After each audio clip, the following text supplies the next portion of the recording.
Bonjour à tous, c'est Teddy Lunar, bienvenue dans cette vidéo. Aujourd'hui je vous retrouve pour vous présenter la nouvelle baguette que j'ai achetée. Il s'agit de la baguette de Bill Weasley. Alors aujourd'hui je suis allé dans un magasin et il y avait des baguettes boîte personnages. J'ai décidé d'en acheter une, ça fait très longtemps que j'en ai pas eu. La dernière en date c'était celle de l'exposition Harry Potter, donc ça remonte à plus d'un an, presque jour pour jour. Donc je suis très content d'avoir celle-ci. Alors, si je voulais tant la baguette de ce personnage, déjà bon je la trouve assez jolie, mais aussi c'est parce que je veux les baguettes de tous les personnages de la famille Weasley. Donc j'ai déjà presque tout le monde, là en fait j'ai le dernier enfant de la famille, puisqu'il ne manque plus que Molly Weasley, qui était également dans la boutique, et elle est très jolie, donc j'ai bien hâte de la voir également. Alors on va commencer tout de suite le déballage de la baguette. Alors vous pouvez voir qu'elle est dans une boîte personnage violette. Donc couleur qui lui va assez bien à Bill, puisque on peut voir qu'à son mariage il porte une cape exactement de cette couleur. Donc ça lui va bien. À l'intérieur il y a comme d'habitude une mousse de protection. La petite pince dorée qui sert à être accrochée sur le présentoir à baguette, donc 4 ou 10 baguettes. Alors, donc la petite pince, voilà avec son nom. Ensuite, la baguette. Donc c'est une très jolie baguette, moi je la trouve vraiment réussie, elle est superbe. Alors elle est assez différente des autres baguettes Weasley, de toutes en fait, parce que donc même si elle a quelques similitudes avec Ron, comme on le verra, vous pourrez remarquer si vous regardez toutes les baguettes des Weasley que souvent c'est des baguettes qui sont en bois très naturel. Même celle de Ron fait vraiment imitation bois, alors que celle-ci est plus proche d'une baguette un peu en... Je trouve que la texture rappelle un peu la roche, personnellement. Donc on peut voir qu'il y a un gros travail sur la texture sur cette baguette, parce que donc elle a une forme assez simple avec un manche et une lame, mais il y a beaucoup de petits détails. Par exemple, on peut voir parfois des petites griffures dans la baguette, donc c'est vraiment bien et assez original, et surtout ça va bien au personnage, puisque comme vous le savez sûrement, il a été griffé par Fenrir Greyback, donc le loup-garou.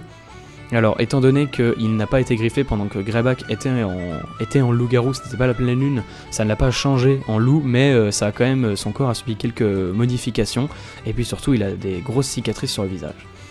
Donc on voit également que sur toute la lame, il y a des sortes de des petits trous comme ça, des creux partout, c'est très joli. Ça va vraiment bien. Le manche ressort bien de la baguette, donc c'est comme si la lame était incrustée dedans directement, c'est vraiment bien fait. C'est assez naturel, enfin voilà, ça rend vraiment bien, la manière dont la baguette a été fabriquée rend vraiment bien. Donc je suis très content pour ça.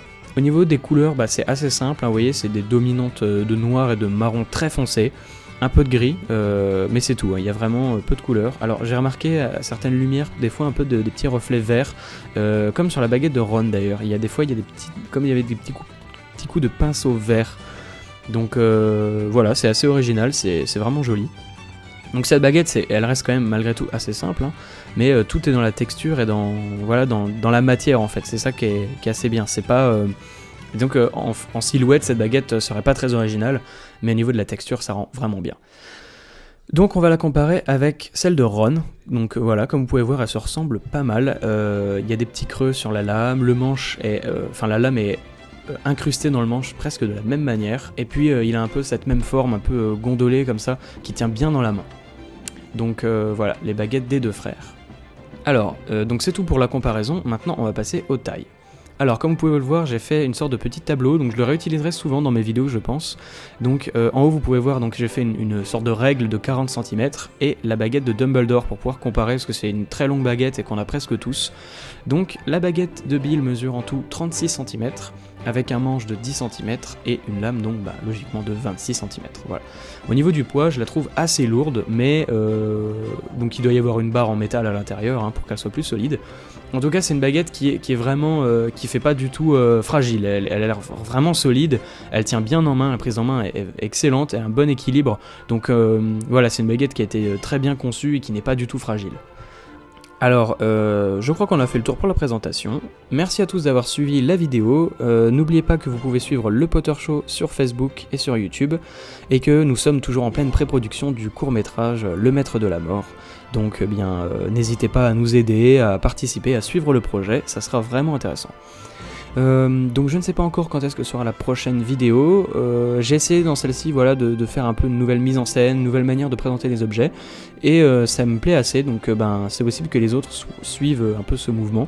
Après j'ai pas forcément d'objets à présenter en ce moment, Mais voilà, j'espère retourner bientôt dans ce magasin et acheter de nouveaux produits. Donc voilà, en tout cas, merci à tous d'avoir suivi cette vidéo, et n'hésitez pas à mettre des commentaires, à liker, etc. etc. On se retrouve très bientôt sur la chaîne Teddy Lunar pour de nouvelles présentations d'objets Harry Potter.